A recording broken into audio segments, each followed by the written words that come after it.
قرآن مجید سے سورۃ العصر کی تلاوت کرنے کا شرف حاصل کیا۔ اسی کے ضمن و ذیل میں چند باتیں آپ کے گوش گزار کروں گا۔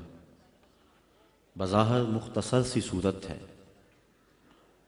لیکن اپنے دامن میں وہ معنوی حسن رکھتی ہے کہ حضرت امام شافعی علیہ رحمہ فرماتے ہیں لو تدبر الناس علی ہذہ السورہ لواسعتہم، اگر لوگ قرآن مجید کی اسی ایک صورت پہ تدبر کر لیں تو یہ صورت ہی ان کے دین و دنیا کے لیے کافی ہو۔ امام طبرانی نے عبید بن حفص سے روایت کی ہے کہ مکی زندگی میں جب بھی دو صحابی آپس میں ملاقات کرتے تو جدا ہونے سے قبل سورۃ العصر کی تلاوت ضرور کیا کرتے تھے۔ اس سورت کا آغاز ایک قسم سے ہو رہا ہے، اور قسم ہے عصر کی، والعصر، قسم ہے عصر کی۔ امام رازی جیسے شخص نے عصر کے 4 معنی بیان فرمائے۔ عصر سے مراد مطلق زمانہ اے الدہر، قسم ہے زمانے کی، انسان خسارے میں ہے۔ دوسرا معنی، عصر سے مراد وقت عصر ہے، جب سورج ڈھل جائے اور ہر چیز کا سایہ اس کے اصلی سائے سے 2 گنا ہو جائے تو اس وقت سے لے کر کے غروب تک وقت عصر ہوتا ہے۔ جس طرح اللہ تعالیٰ نے چاشت کے وقت کی قسم سورۃ الضحیٰ میں فرمائی، یہاں سورۃ العصر میں اللہ نے عصر کے وقت کی قسم فرمائی۔ تیسرا معنی، عصر سے مراد نماز عصر ہے۔ نماز عصر کی اہمیت کے پیش نظر نماز عصر کی قسم فرمائی گئی ہے۔ چوتھا معنی جس کو امام رازی نے بیان فرمایا، امام قرطبی بھی بیان فرماتے ہیں، اور میں اس پر ہی چند باتیں آپ کے گوش گزار کرنی ہے۔ عصر سے مراد وہ کہتے ہیں زمانہ خاص ہے، اور اس سے مراد زمانہ رسالت مآب صلی اللہ علیہ وآلہ وسلم ہے۔ فرمایا محبوب مجھے قسم تیرے زمانے کی، انسان خسارے میں ہے۔ اس کی دلیل امام رازی ارشاد کرتے ہوئے فرماتے ہیں کہ جس طرح سورۃ البلد میں اللہ تعالیٰ نے اپنے محبوب کے مکان کی قسم فرمائی تو سورۃ العصر میں محبوب کے زمان کی قسم فرمائی، تو ارشاد فرمایا محبوب مجھے تیرے مکان کی بھی قسم، مجھے تیرے زمان کی بھی قسم۔ سورۃ البلد میں ارشاد فرمایا محبوب مجھے اس شہر کی قسم۔ یہ سورت بالاتفاق سورت مکی ہے، اس پر کوئی مفسرین کی دوسری رائے موجود نہیں ہے، تو پھر ھذا کا اشارہ قریب کے لیے ہے، تو اس شہر سے مراد شہر مکہ ہے۔ تو مکہ کی قسم کیوں فرمائی گئی؟ شہر مکہ عزتوں کا ظرف ہے، اس میں اللہ کا گھر کعبۃ اللہ ہے، مقام ابراہیم ہے، چاہے زمزم ہے، صفا اور مروہ اللہ کی نشانیاں ہیں۔ یہ وہ بابرکت شہر ہے جس کے چپے چپے پہ برکتیں پھیلی ہوئی ہیں۔ خیال اس سمت جاتا ہے کہ شاید اس شہر کی قسم اس لیے فرمائی گئی ہو کہ یہاں اللہ کا گھر کعبہ ہے، چاہے زمزم ہے، دیگر عزتوں کی جگہیں ہیں، لیکن اگر بات کو یوں ہی تشنا چھوڑ دیا جاتا تو شاید جو ہمارے دل میں ہے کوئی زبان پہ نہ لانے دیتا، اور اگر ہم زبان پہ لاتے تو عقیدتوں کا شاخسانہ قرار دیا جاتا۔ لیکن اللہ تعالیٰ نے آگے خود ہی وضاحت فرما دی کہ اے لوگو میں شہر مکہ کی قسم کیوں فرما رہا ہوں؟ عزتوں کی جگہیں اپنی جگہ پہ، لیکن اس شہر کی قسم اس لیے فرما رہا ہوں وَأَنْتَ حِلٌّ بِهَذَا الْبَلَدِ، محبوب اس شہر کی گلیوں میں تو چلتا رہا ہے، اس شہر کی ہواؤں نے تیری سانسوں کو چوما ہوا ہے، اس لیے میں اس شہر کی قسم فرما رہا ہوں۔ علماء کے مابین اس میں اختلاف ہے کہ مکہ افضل ہے یا مدینہ افضل۔ بعض نے کہا مکہ افضل، دلائل دیے، بعض نے کہا مدینہ افضل، اس پہ دلائل دیے۔ لیکن ایک شخص کی بات مجھے بڑی پسند آئی۔ ایک محقق کہتا ہے کہ جب حضور مکے میں تھے تو مکہ افضل تھا، جب مدینے میں آ گئے تو مدینہ افضل ہو گیا۔ یہ سارا مجد و شرف حضور کے دم سے ہے، جہاں جہاں وہ گزرتے گئے شرف پھیلتا گیا۔ اور اگر میں نشور وحدی کا لہجہ ادھار لے لوں تو اس نے کہا تھا کہ چند لمحوں کے لیے ٹھہرے تھے تم جس پیڑ کے نیچے، سنا ہے آج تک اس پیڑ کا سایہ مہکتا ہے۔ اور ظہوری کا انداز سادہ ہے لیکن ہے دو قدم آگے۔ وہ کہتا ہے مکے کی ہواؤں میں، طیبہ کی فضاؤں میں، ہم نے تو جدھر دیکھا سرکار نظر آئے۔ یا رسول اللہ۔ تو جہاں جہاں سے وہ گزرتے گئے وہاں شرف پیدا ہوتا گیا۔ وہ کہتا ہے جب حضور مکے میں تھے تو مکہ افضل تھا، اور جب مدینے میں آ گئے تو مدینہ افضل ہو گیا۔ تو اللہ تعالیٰ نے اس آیت کریمہ کے اندر اپنے محبوب کے شہر مکہ کی قسم فرمائی اور اس کی وجہ بھی ارشاد کی کہ محبوب مکے میں تم رہتے ہو، تمہارا گھر ہے، تمہارے بسیرے ہیں، اس لیے مجھے شہر کی قسم۔ تو امام رازی فرماتے ہیں جس طرح سورۃ البلد میں اللہ نے اپنے محبوب کے مکان کی قسم فرمائی، یہاں سورۃ العصر میں اللہ نے اپنے محبوب کے زمان کی قسم فرمائی، محبوب مجھے تیرے مکان کی بھی قسم، مجھے تیرے زمان کی بھی قسم۔ والعصر، اس سے مراد ہے محبوب کا زمانہ، قسم ہے محبوب کے زمانے کی، چونکہ مجد و شرف محبوب کے زمانے میں ہے۔ بغداد میں ایک شخص روٹیاں بیچتا تھا، جو تازی روٹی وہ 1 روپے کی، جو باسی روٹی وہ 2 روپے کی۔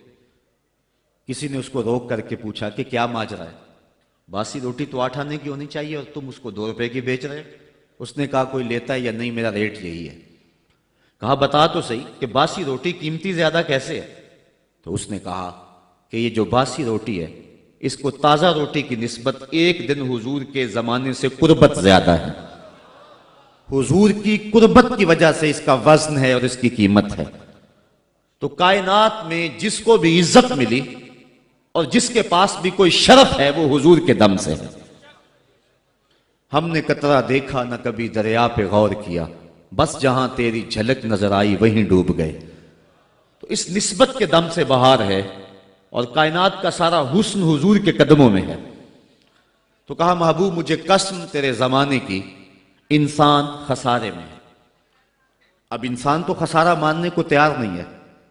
وہ کہتا میں تو خسارے میں نہیں ہوں، میں تو ہواؤں کے دوش پہ اڑتا ہوں، میں تو کائنات کو نخچیر بنایا ہوا ہے، زمانہ میرا باج گزار ہے، ستاروں پہ کمندے میں ڈال چکا ہوں، میں اپنی زندگی کو آسائشوں سے بھر لیا ہوا ہے، کہاں وہ گھاس پھوس کے جھونپڑے اور کہاں عالی نصب کوٹھیاں، کہاں کھانے کے لیے نان شبینہ بھی میسر نہیں تھا، اور کہاں اتنے کھانے کہ انتخاب مشکل ہو جاتا ہے، کہاں پیوند لگے ہوئے کپڑے اور کہاں اتنے لباس ہیں کہ بدلنے کی باری نہیں آتی ہے۔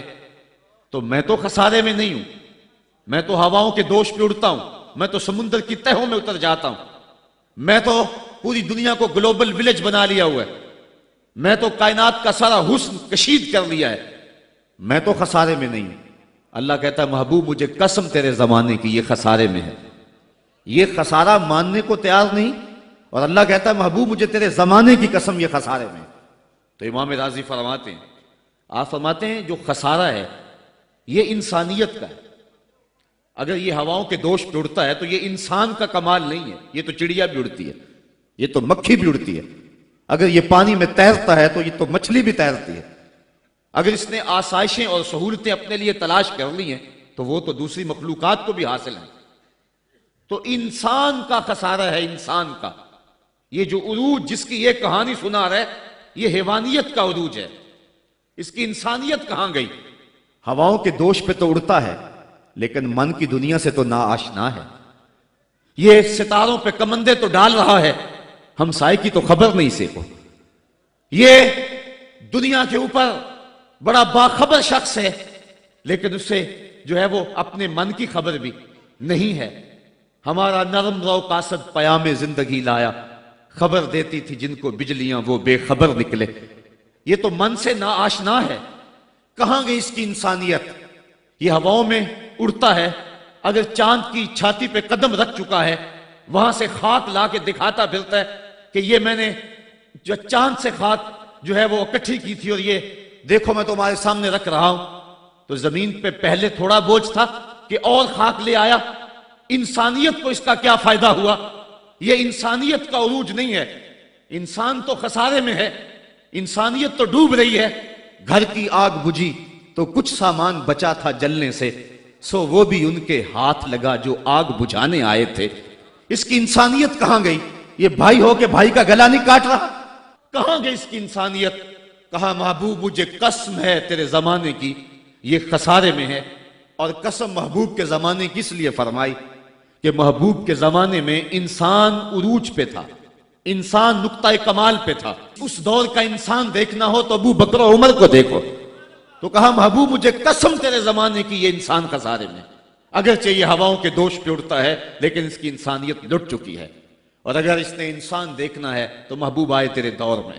یہ تو بھائی بھائی کا گلا کاٹ رہے، خون سفید ہو گیا، ایکسیڈنٹ میں جو بچ جاتے ہیں وہ مرنے والوں کی گھڑیاں اتارتے ہیں۔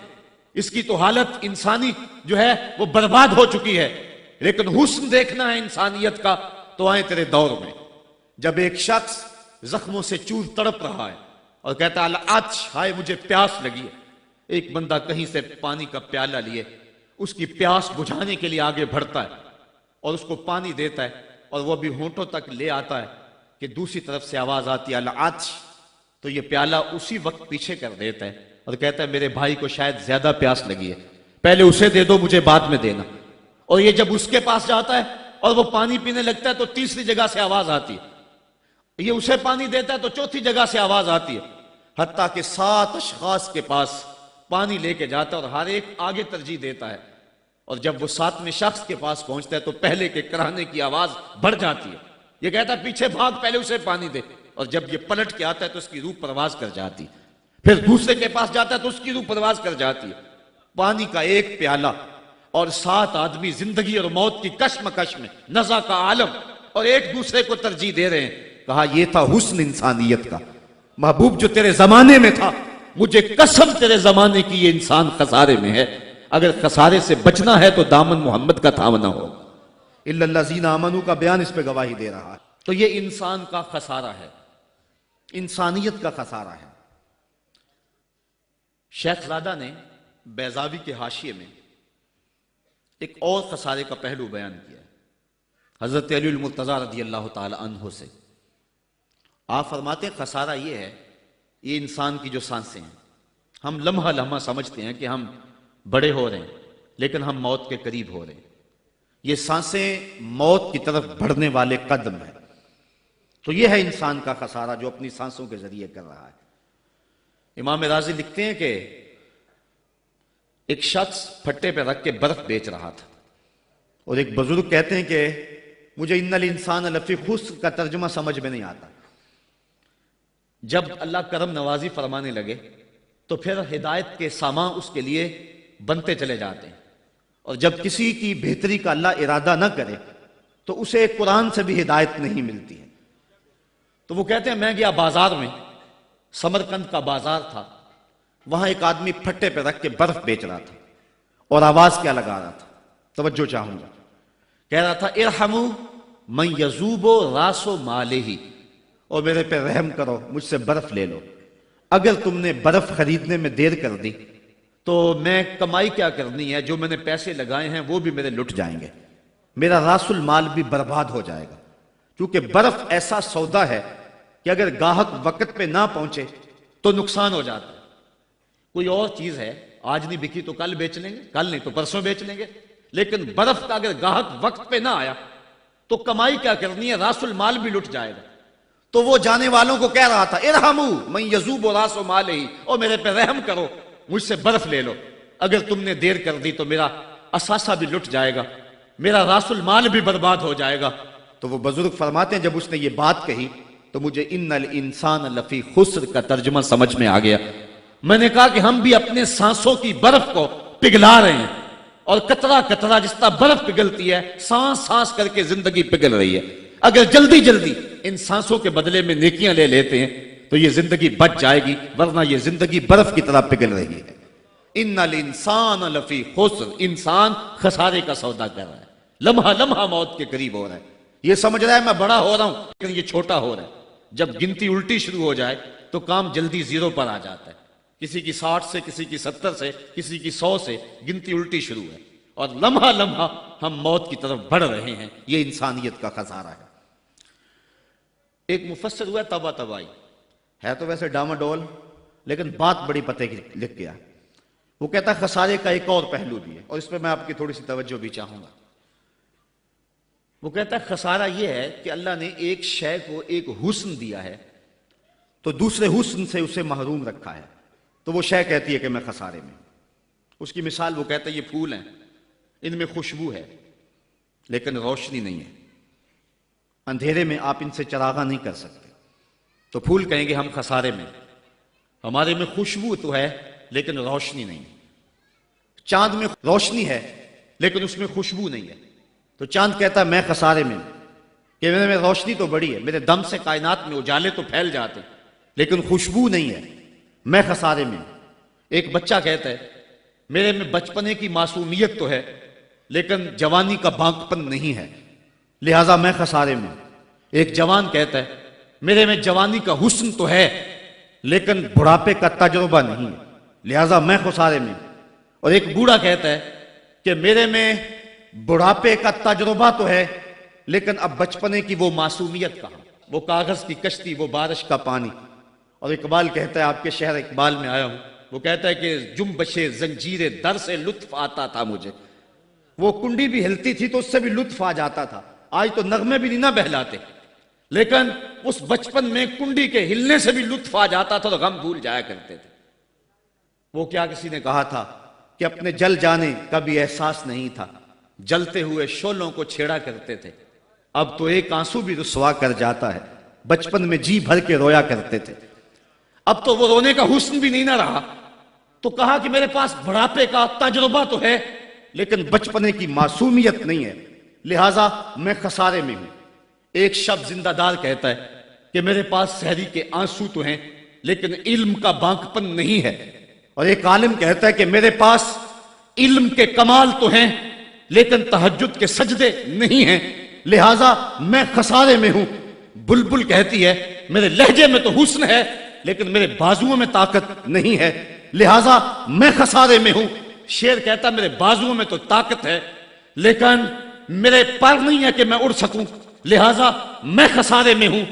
کوئل کہتی ہے میرے لہجے میں تو جادو ہے لیکن رنگ میرا کالا ہے، لہٰذا میں خسارے میں ہوں۔ مور کہتا ہے میرے پروں میں تو حسن ہے لیکن میرے پاؤں بدصورت ہیں، لہٰذا میں خسارے میں ہوں۔ تو وہ کہتا ہے کہ کائنات کی ہر شے کسی نہ کسی طرح خسارے میں ہے، لیکن پھر کہتا ہے اگر تمہیں شوق ہو کہ ایک ذات ایسی بھی دیکھیں جس میں خسارہ نہ ہو تو آؤ مدینے کی گلی میں آ جاؤ۔ حسن کی ساری شوخیاں، جمال کے سارے کریمے اور حسن کا سارا بانکپن اگر ایک ذات میں دیکھنے کا شوق آ جائے، حسن یوسف دم عیسیٰ ید بیضا داری، ہما دارند آنچ خوباں تو تنہا داری۔ کائنات حسن جب پھیلی تو لا محدود تھی اور جب سمٹی تو تیرا نام بن کے رہ گیا۔ اگر یہ شوق ہو کہ کائنات کے سارے حسن ایک پیکر میں دیکھیں تو کہا اس کے لیے میں نے ایک محمد ہی بنا دیا ہے۔ سارے حسن ایک پیکر میں آپ کو ملیں گے، سارے کمال اور سارے جمال اور سارے عروج اور ساری عزتیں اور سارے مراتب آپ کو ایک ذات میں جمع ملیں گے، اور محمد ہوتا ہی وہ ہے جو مجمع کمالات ہو۔ تو کہا کہ یہ ہے ایک خسارے کا پہلو، اور کائنات میں ایک ہی شخص ہے جو خسارے سے بچا ہوا ہے۔ اب جو اس ذات سے وابستہ ہوگا وہ بھی خسارے سے بچ جائے گا. الا الذین آمنوا، جس کے ہاتھ میں یہ دامن ہوگا وہ خسارے سے بچ جائے گا، ورنہ خسارے سے کوئی بچ نہیں سکتا. نہ دولت بچا سکتی ہے، نہ اقتدار کی بچھی ہوئی مسندیں خسارے سے بچا سکتی ہیں، نہ کوئی اور انسان کو دنیاوی کمال خسارے سے بچا سکتا ہے. اگر خسارے سے بچنا ہے تو ہاتھوں میں دامن مصطفیٰ لینا ہوگا.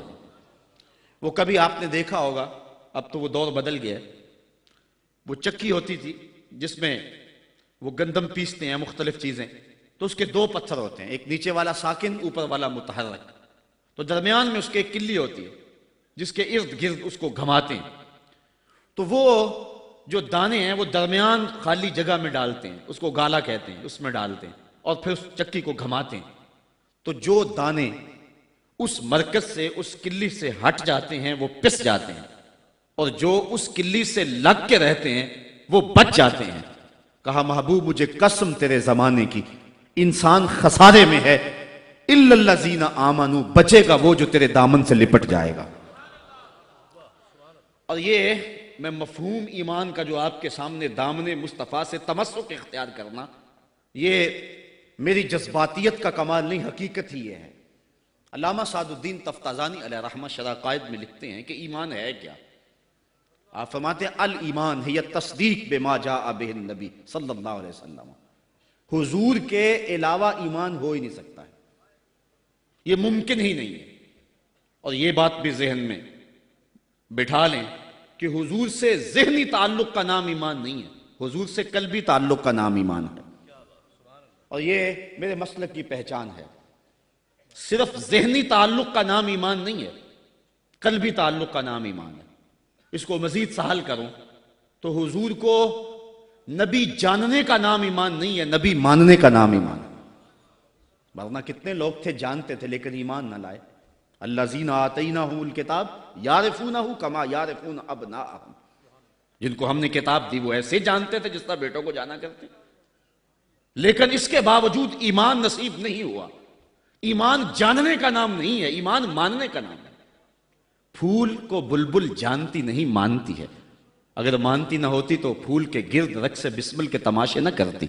شمع کو جانتے سارے ہیں لیکن مانتا صرف پروانہ ہے.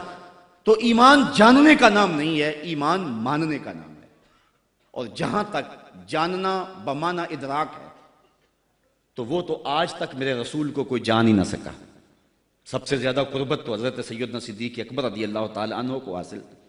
ان کو بھی کہہ دیا یا ابا بکر لم یعرفنی حقیقتاً غیر ربی، سفر و حضر میں میرے ساتھ رہے ہو، سن لو میری حقیقت کو میرے رب کے علاوہ کوئی بھی نہیں جانتا ہے. بلکہ ایک مقام پہ فرمایا لی مع اللہ وقت لا یسعنی فیہ نبی مرسل ولا ملک مقرب.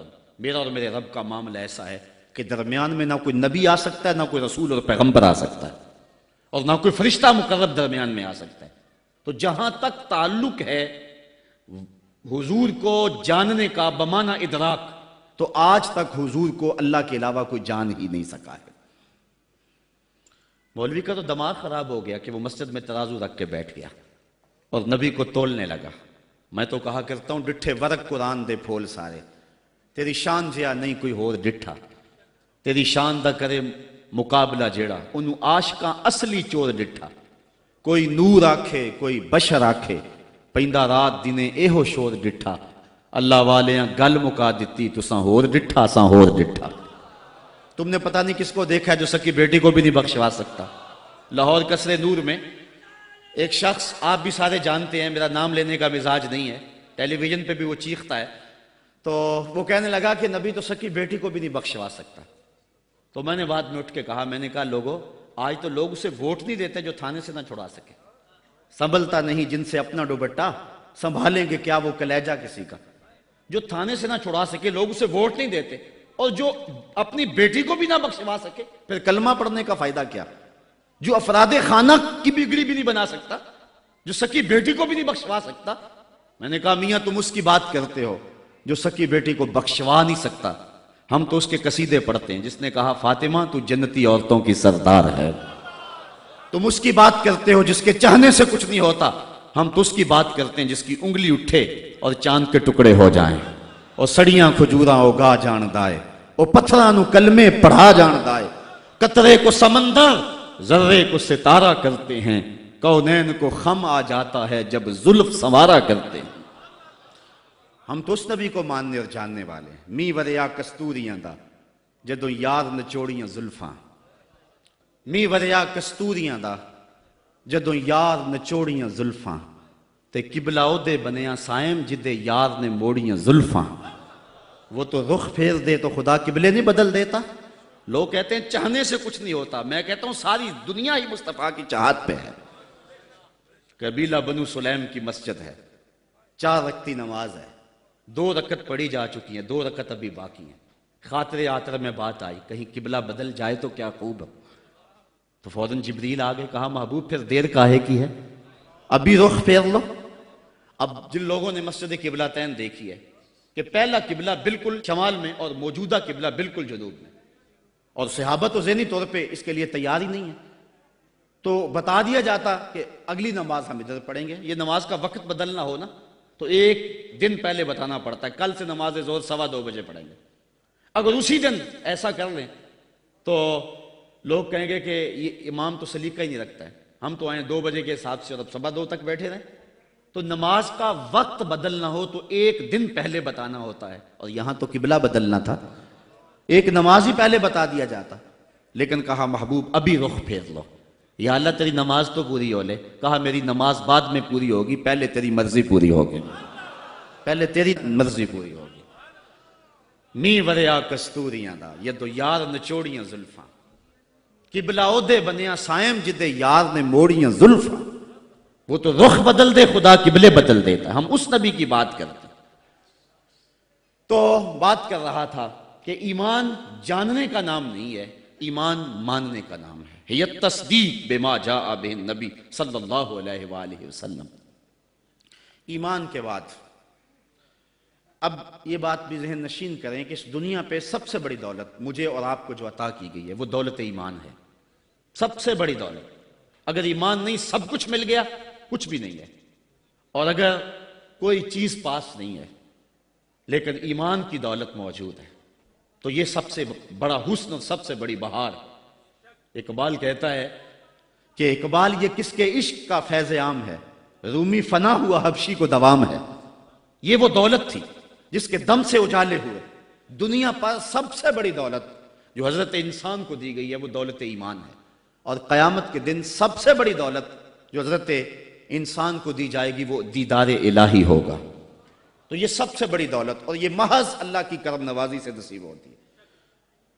انسان کی زندگی کے اچھے اعمال بعض اوقات ایمان کے نصیب ہونے کا سبب بن جاتے ہیں، یہ کبھی کبھی ایسا ہوتا ہے، لیکن ہوتی محض توفیق خدا بندی ہے۔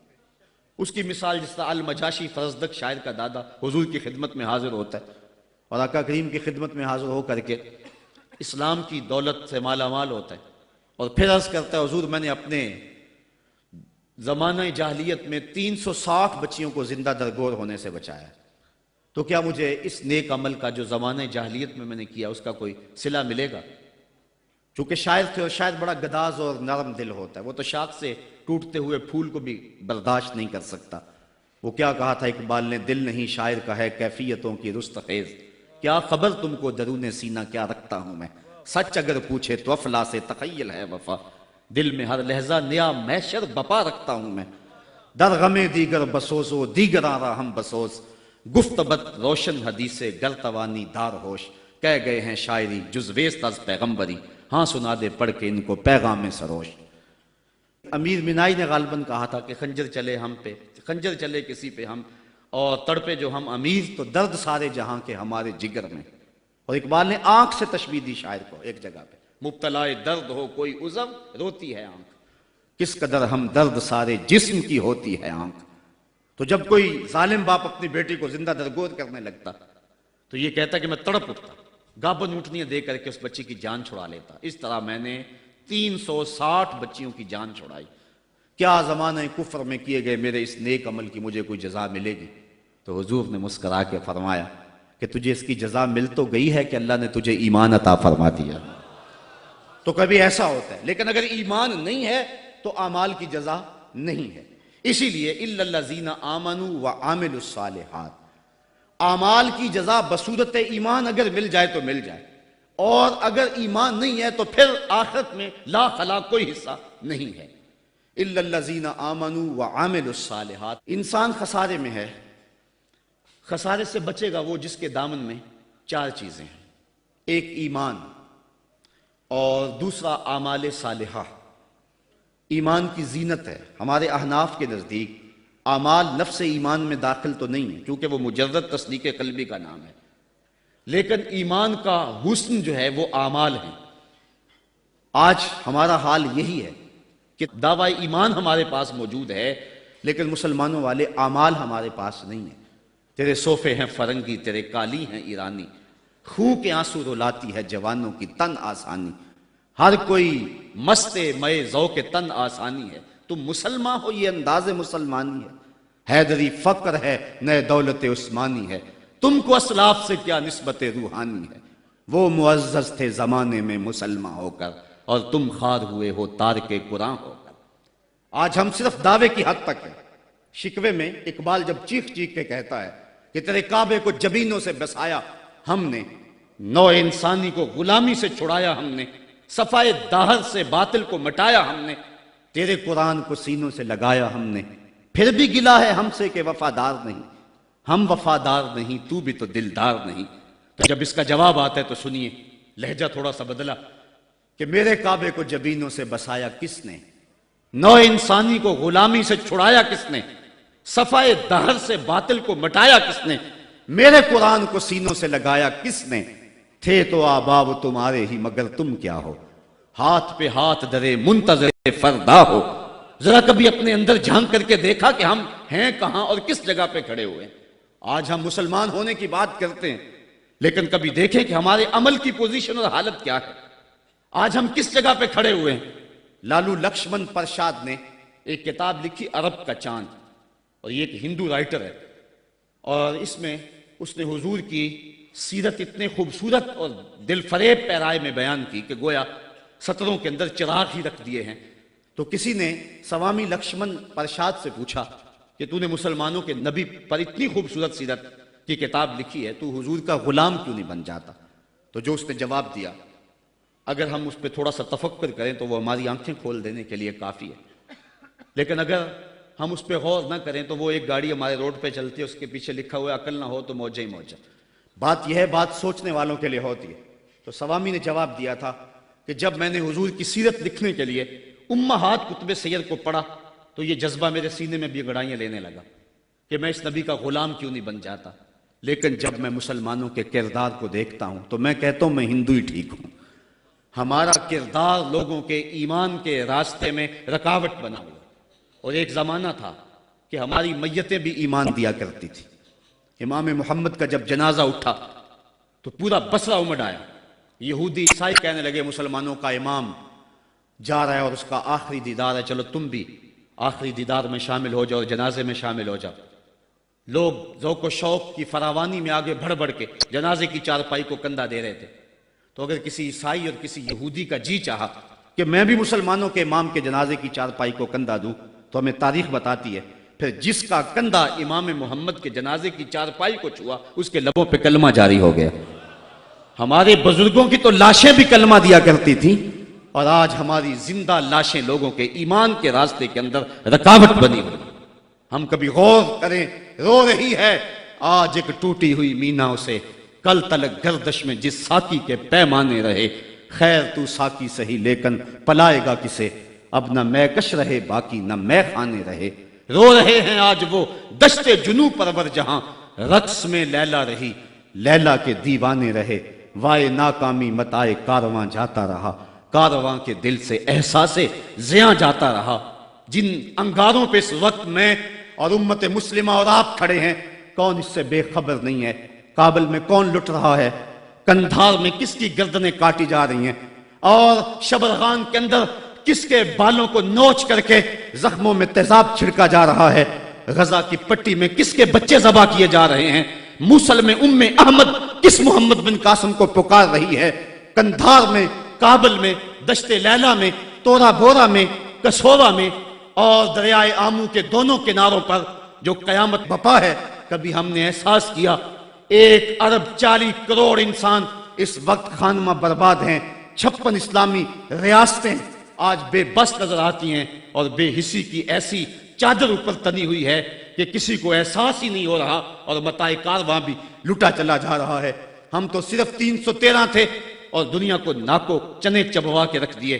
تاریخ اس واقعہ کو کبھی نہیں بھول سکتی جب ابو جہل نے اپنا سفیر بھیجا اور اپنا جاسوس بھیجا عمیر کہ جا مسلمانوں کو دیکھ کر کے آ کتنے، تو واپس آ کے اس نے جو خبر دی وہ بڑی حوصلہ فرسا تھی، اس کے لیے حوصلہ افزا تھی۔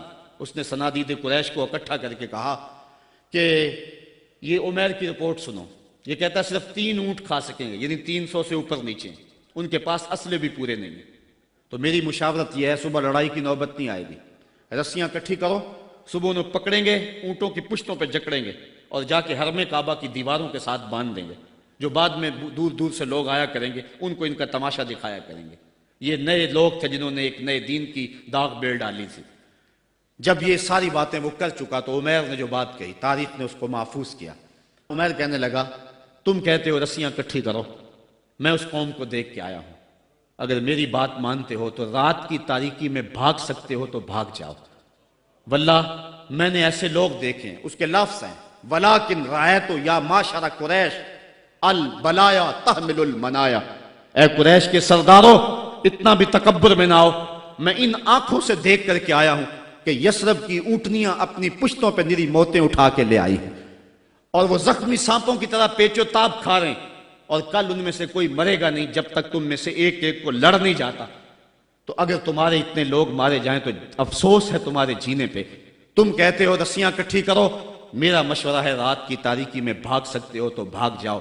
پھر اگلے دن عزیمت کی جو داستان مسلمانوں نے رقم کی، اس دن کو میرے رب نے بھی یوم فرقان کہہ کے پکارا۔ آج اگر ہم دیکھیں اپنے آپ کو، ہم کس جگہ پہ کھڑے ہیں؟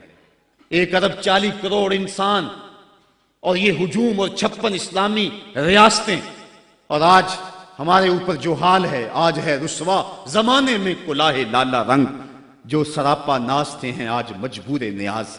آج ہم جس جگہ پہ کھڑے ہوئے کون نہیں جانتا ہے، ہر سمت دکھ ہی دکھ پھیلا ہوا ہے۔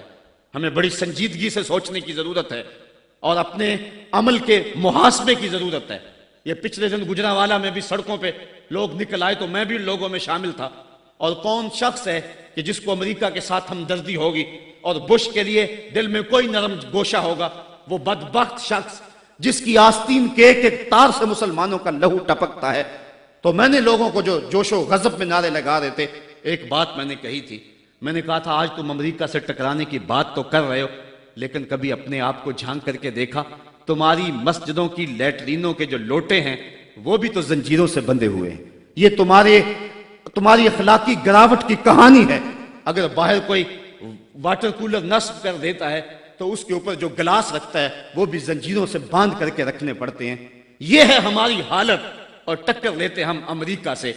ہم کبھی اپنے پاؤں کو بھی تو دیکھیں، اپنی صورت کو بھی تو دیکھیں، اپنے کردار کو بھی تو دیکھیں کہ ہم کس جگہ پہ کھڑے ہوئے ہیں۔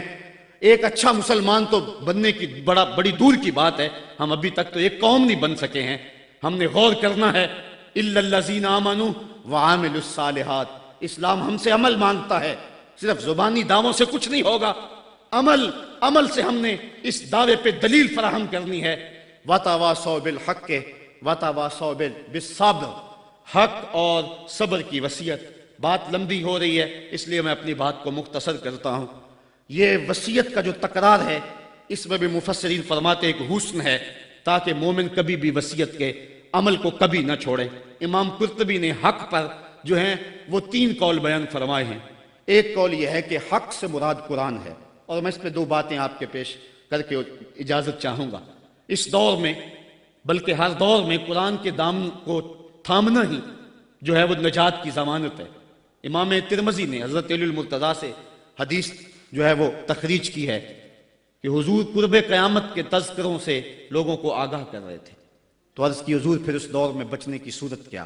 تو بے ساختہ فرمایا اللہ کی کتاب قرآن مجید، جو اس کتاب سے جڑ جائے گا بچ جائے گا، اور جو اس کتاب سے پہلو تہی کرتا رہا اللہ اسے گمراہ کر دے گا۔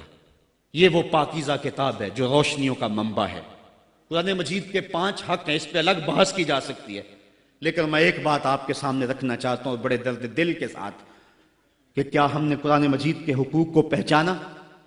آج ہم قرآن مجید کے ساتھ جو اس کتاب ہدایت کا تقاضا تھا کیا ہم نے پورا کیا؟ یہ بات درست ہے کہ گھر میں قرآن ہوگا تو برکتیں اتریں گی، اس بات کا بھی کوئی انکار نہیں کرتا۔ مکان بنایا، فیکٹری بنائی ہے، دکان بنائی ہے، تو بچوں کو بلا کے قرآن مجید کی تلاوت کروا لیں، برکت ہوگی۔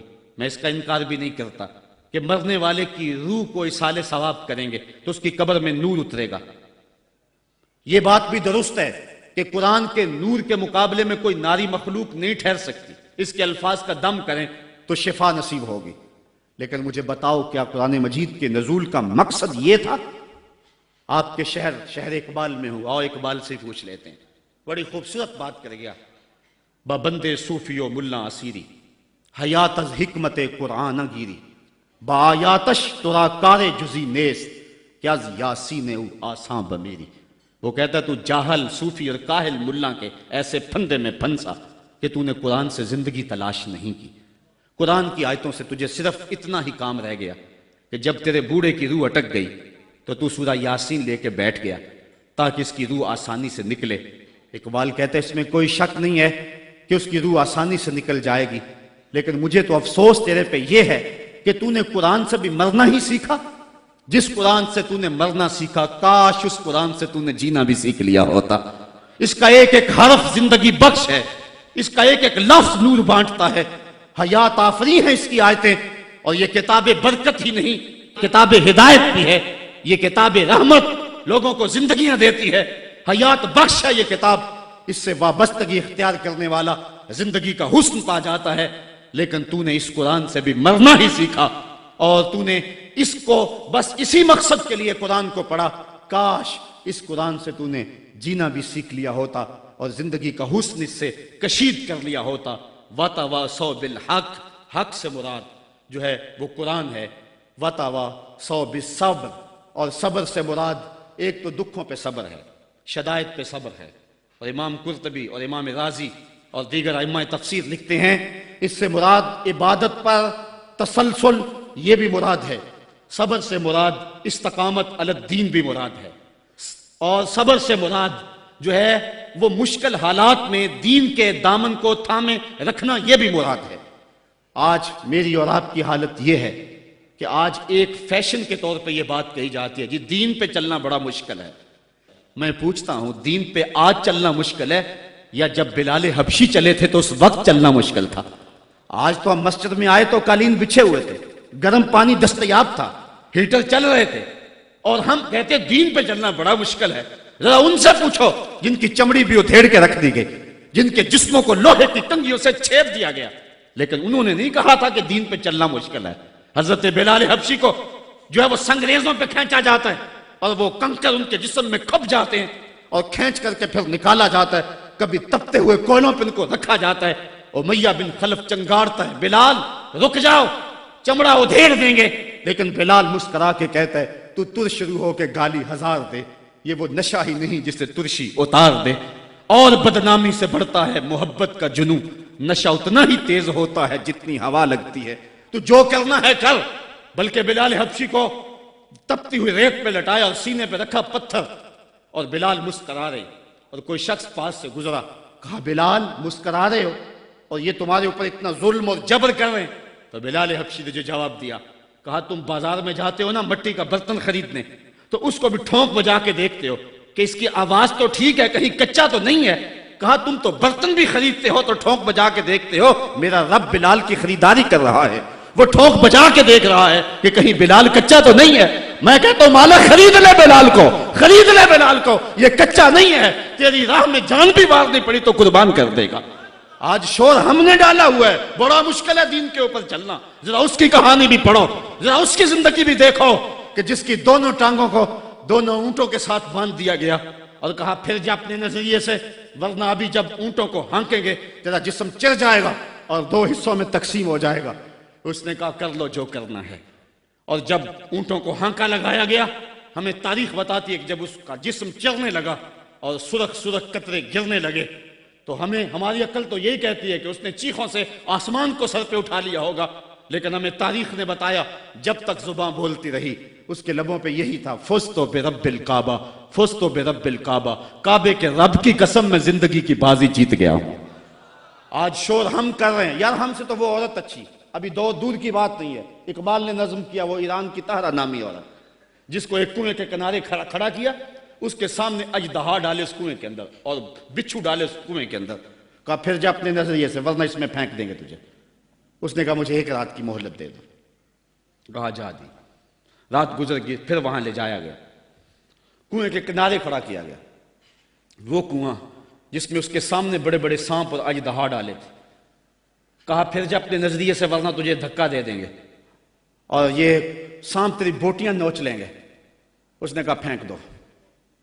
کہا تو نے رات سوچا نہیں ہے؟ کہا میں نے سوچنے کے لیے رات تو نہیں مانگی تھی، میں نے رب کی عبادت کے لیے مانگی تھی، میں نے تو استقامت طلب کرنے کے لیے مانگی تھی، رب سے یہ عرض کرنے کے لیے رات مانگی تھی، مالک عورت ذات ہوں، اور میرے سامنے اتنے سانپ اور اتنے بچھو پھینکے گئے، اور جب میں ڈالی گئی نا اس کنویں میں تو وہ میری بوٹیاں توڑیں گے، مجھے ڈنگ ماریں گے، کہیں ایسا نہ ہو کہ میری چیخوں کی آواز غیر محرم سنیں اور پھر وہ تمسخر اڑائیں اس پہ، اور محمد عربی کی امت کی ایک باندی پر وہ تمسخر اڑائیں اور کہے اڑائیں۔ میرے مالک مجھے صبر دے دے، مجھے حوصلہ دے دے، اور میں نے رب سے یہ حوصلہ مانگ لیا ہے، اب پھینک دو، تم میری چیخ نہیں سنو گے۔ ہم میں سے تو وہ عورت اچھی تھی، اور آج ہم جو ہے وہ کہتے ہیں بڑا چلنا مشکل ہے دین پہ، ان کی چمڑیاں بھی ادھیڑ دی گئی۔ حضرت خباب بن ارت کے ساتھ کیا نہ ہوا، حضرت سمیہ کے ساتھ کیا نہ ہوا، حضرت زنیرہ کے ساتھ کیا نہ ہوا۔ پڑھیں تاریخ، عظیمتوں پہ مشتمل تمہاری تاریخ ہے، اور آج ہم کس جگہ پہ کھڑے ہیں، اور آج ہم دین کے لیے تھوڑی سی تکلیف بھی برداشت نہیں کرتے، بلکہ ہماری بے غیرتی کا حال تو یہ ہے کہ بیرون ملک جانے کے لیے لوگ اپنے آپ کو مرزائی نہیں لکھ رہے۔ مرزائی ختم نبوت کا باغی ہے، مرزائی گستاخ رسول ہے، ایک منٹ کے سینکڑویں سیکنڈ کے مطابق بھی جو ہے وہ اپنے آپ کو گستاخ رسول کو کہلوانا کیسے مومن گوارا کر سکتا ہے؟ آج کتنے لوگ ہیں جو مرزائی لکھ کے بیرون ملک چند ٹگوں کے لیے جو ہے وہ اپنا دین بیچ رہے ہیں۔ کہاں وہ لوگ اور کہاں یہ زمانہ؟ وَتَوَا سو بالصبر، دکھ آئے گھر میں چولہا نہ جلے کوئی بات نہیں ہے، ہمارے نبی کی یہ سنت بھی ہے، ایک ایک مہینہ گھر میں کبھی چولہا حضور کے نہیں جلا کرتا تھا۔ امام منذری نے لکھا ہے کہ حضور جب آئے نا حضرت سیدنا سلمان فارسی کے گھر کے اندر، انہوں نے ایک دن حضور کو گزرتے ہوئے دیکھا، دعوت کی، تو جب حضور کے سامنے کھانا رکھا گیا تو آنکھیں اشک بار ہو گئے، اور پھر ایک روٹی لی اور چند بوٹیاں ایک خادم کے ہاتھ میں دیتے ہوئے کہا جاؤ ہمارے گھر دے آؤ، میری بیٹی فاطمہ کتنے دنوں سے بھوکی بیٹھی ہے، مال کے کونین ہیں گو پاس کچھ رکھتے نہیں، دو جہاں کی نعمتیں ہیں ان کے خالی ہاتھ میں۔ صاحبو میرا لہجہ تھوڑا سا آج بے ترتیب ہو گیا ہے، لیکن آج میں اور آپ دیکھیں کہ ہم کس جگہ پہ کھڑے ہیں۔ وَتَوَا سو بالصبر، حق اور صبر کی وصیت، اس کو کبھی بھی نہ چھوڑیں۔ حضرت عمر فاروق رضی اللہ تعالیٰ عنہ کی جب سانس ٹوٹ رہی تھی، ایک انصاری آپ کا حال پوچھنے آیا اور اس کی شلوار ٹخنوں سے نیچے لٹک رہی تھی۔ اس نے کہا حضرت آپ کا کیا حال ہے؟ کہا اللہ کا شکر ہے میرا حال تو ٹھیک ہے، جوان تیرا حال ٹھیک نہیں ہے۔ اس نے کہا حضرت کیا ہوا؟ کہا یہ شلوار اوپر کر لے، یہ تہبند اوپر کر لے، ایک تو تیرے کپڑے ناپاک ہونے سے بچ جائیں گے، دوسرا تیرا رب بھی راضی ہو جائے گا۔ اور اس کے بعد آپ کی سانس ٹوٹ گئی اور دائی اجل کو لبیک کہہ گئے۔ تو وصیت کے عمل کو آج ہم نے چھوڑ دیا ہوا ہے، اور آج ہماری جو حالت ہے اور جس جگہ پہ ہم کھڑے ہیں، اسی کشتی کو ہے خوف تلاطم صد حیف، منہ موڑ دیے تھے جس نے بڑھتے ہوئے طوفانوں کے۔ ہم توڑتے تھے تو زمانہ ہمیں راستہ دیتا تھا، دنیا ہماری باج گزار تھی اور ہم کائنات کے حکمراں تھے، لیکن آج وہ لمحے، وہ اندلس کی کہانیاں اور وہ سسلی اور سکلیا کے اندر جو کچھ ہماری جو ہے وہ عظیمتوں کی کہانیاں تھی، آج کہاں ہیں؟ آج کابل میں، کندھار میں، قلعہ جنگی میں، دشت لیلہ میں، تورا بورا میں، تکریت میں، موصل میں، بغداد میں، القدس میں، کشمیر میں، دریائے آمو کے دونوں کناروں پر اور ڈل جھیل کے اندر تیرتی ہوئی لاشیں آج کیا کہانی بتا رہی ہیں، اور ہم کس جگہ پہ کھڑے ہیں۔ صاحبو ہمیں پوری طرح سے یکسوئی سے آگے بڑھنے کی ضرورت ہے، اور سورۃ العصر ہمیں جس سمت بلا رہی ہے، یہ اس عصر اور اس زمانے کا تقاضا ہے۔ اللہ تعالیٰ میرے بے ترتیب جملوں کو اپنی بارگاہ میں قبول فرمائے، اور وہ رب ایسا فرماتا ہے اسحد و بلال عند اللہ اشہد، بلال کی اسحد بھی اللہ کے ہاں اشہد ہے۔ تو اللہ تعالیٰ میری اسحد کو قبول کر لے اور میرے لفظوں کا درد دلوں میں اتار دے، اور اللہ امت کو کھویا ہوا مقام عطا فرما دے۔ کار ما آخر شدو آخر زما کار نشد، مشتے خاکے ما غبارے کوچائے یارے نشد۔ ورنہ جی تو نہیں چاہتا تھا کہ بات کو چھوڑوں، جی چاندہ اس رات نو میں محشر دی فجر تک روک لواں، جے وس چلے میرا تے سونے نو حشر تک روک لواں۔ نہ نظر کرم دی چات مکے، نہ یہ بات مکے، نہ یہ رات مکے، مگر دل کے ارمان پورے ہوئے تھے ابھی، یہ غضب ہو گیا کہ سحر ہو گئی۔ ان کی زلفیں جدھر بھی بکھرتی گئیں، گیت گاتی ہوئی شب ادھر ہو گئی۔